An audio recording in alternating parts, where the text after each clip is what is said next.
The Crimson Waltz, Vienna, 1899, a city shrouded in mist and candlelight, where the Danube moved like a dark ribbon through the heart of civilization.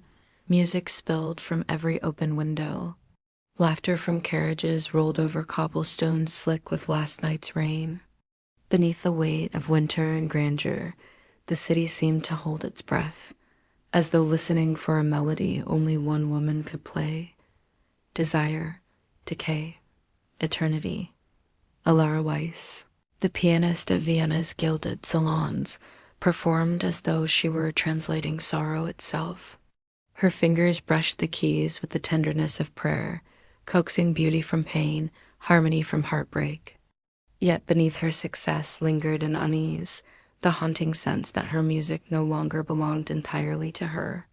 She first saw Adrien Voss after a recital at the Königstrasse Concert Hall. The crowd swirled around her, offering praise and bouquets, but he stood still, tall, refined, untouched by applause. His hair dark as lacquered wood, his eyes a strange golden gray that seemed to drink the light rather than reflect it. "You play as though your heart remembers what your mind has forgotten," he said, his voice smooth and melodic. His touch, when he kissed her hand, was cold, too cold for any living man, and yet it made her pulse quicken.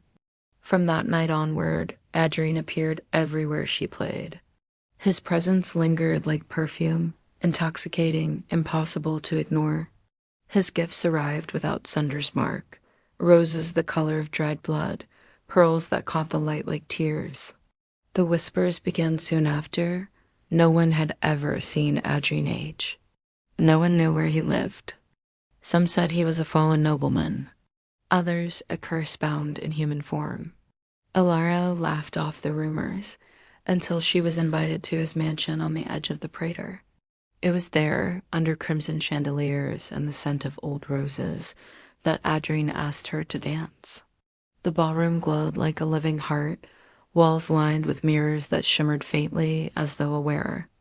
"Close your eyes," he whispered, taking her hand. The first note of the waltz rose from nowhere, slow, mournful, electric. Each step drew her deeper into his rhythm, into the gravity of his presence. The mirrors rippled, showing their reflections lagging behind, as if time itself hesitated to follow.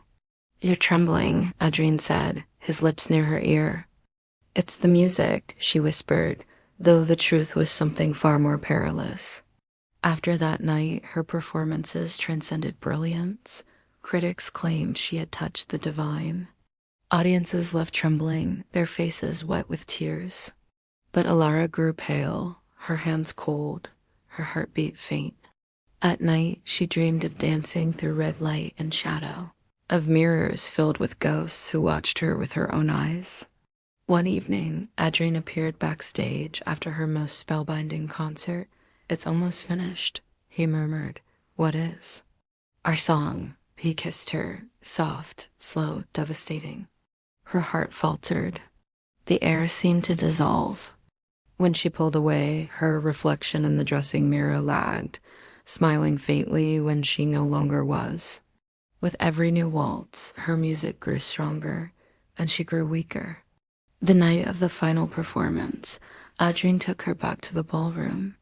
No orchestra, no audience, only silence and the hum of something ancient in the air. "You've given me what I've missed most," he said, his voice breaking with sorrow. "Life, sound, beauty." Her voice trembled. "And what do I have left?" He brushed a lock of hair from her face. "Immortality and silence." They danced one last time beneath the bleeding chandeliers. The air shimmered. The mirrors wept with condensation like tears. Her reflection faded first, dissolving into the crimson glow, until only Adrien remained, dancing alone to music no one else could hear. By morning, the mansion was still. The piano lid was closed. Upon it lay a single red rose, fresh and bleeding when pressed. Years later, a new pianist emerged in Vienna. Her music was hauntingly familiar, tender, sorrowful, eternal. Her eyes an unsettling shade of gold. When she performed the Crimson Waltz, the audience swore they could hear two heartbeats woven into the melody, one steady, one fading like a ghost in time.